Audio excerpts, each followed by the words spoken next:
Do you think NVIDIA may be worth 10 trillion at some point? Let's ask it this way. What does the future of the world look like where that's true? I think that NVIDIA's growth is extremely likely and, in my mind, inevitable. And let me explain why. We're the largest computer company in history. That alone should beg the question, why? And the reason, of course, two reasons. First, two foundational technical reasons. The first reason is that computing went from being a retrieval-based file retrieval system. Almost everything is a file. We pre-write something, we pre-record something, we draw something, we put it on the web, we put it in a file. And we use a recommender system, some smart filter, to figure out what to retrieve for you. And so we were a human pre-recording and file retrieving system. That's what a computer is, largely. To now, AI computers are contextually aware, which means that it has to process and generate tokens in real time. So we went from a retrieval-based computing system to a generative-based computing system. We're going to need a lot more processing in this new world than in the old world. We need a lot of storage in the old world. We need a lot of computation in this new world. And so that's the first part of it. We fundamentally changed computing and the way how computing is done. The only thing that would cause it to go back is if this way of computation, this way of computing, generating information that's contextually relevant, situationally aware, that is grounded on new insight before it generates information, this computation-intensive way of doing computing would only go back if it's not effective. So if for the last 10, 15 years while working on deep learning, if at any single moment I would have come to the conclusion that you know what, this is not going to work out. I think this is a dead end, or it's not going to scale. It's not going to solve this modality. It's not going to be used in this application. Then, of course, I would feel very differently about it. But I think the last 5 years has given me more confidence than the previous 10 years. The second idea is computers, because it was a storage system, it was largely a warehouse. We're now building factories. Warehouses don't make much money. Factories directly correlates with a company's revenues. And so the computer did two things. Not only did it change the way it did it, its purpose in the world changed. It's no longer a computer, it's a factory. A factory is used for generation of revenues. We're now seeing not only is this factory generating products, commodities that people want to consume, we're seeing that the commodities are so interesting, so valuable, so to so many different audiences, that the tokens are starting to segment like iPhones. Mm-hmm. You have free tokens, you have premium tokens, and you have several tokens in the middle.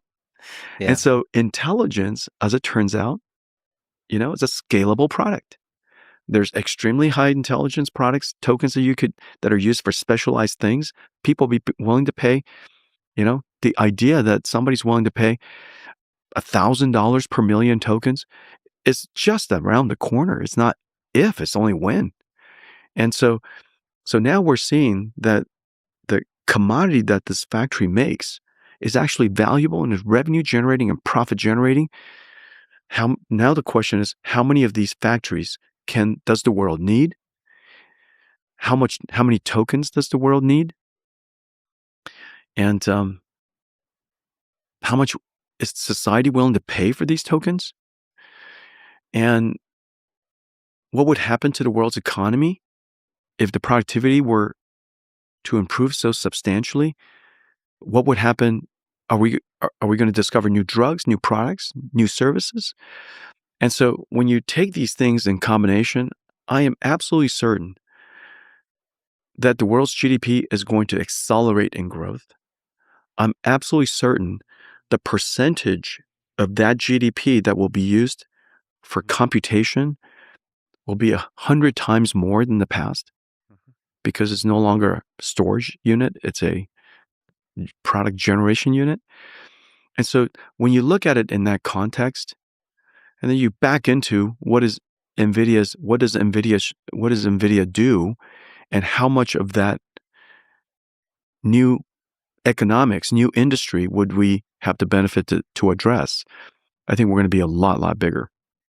And then the rest of it, to me, is is it possible for NVIDIA to be a $3 trillion revenues company in the near future?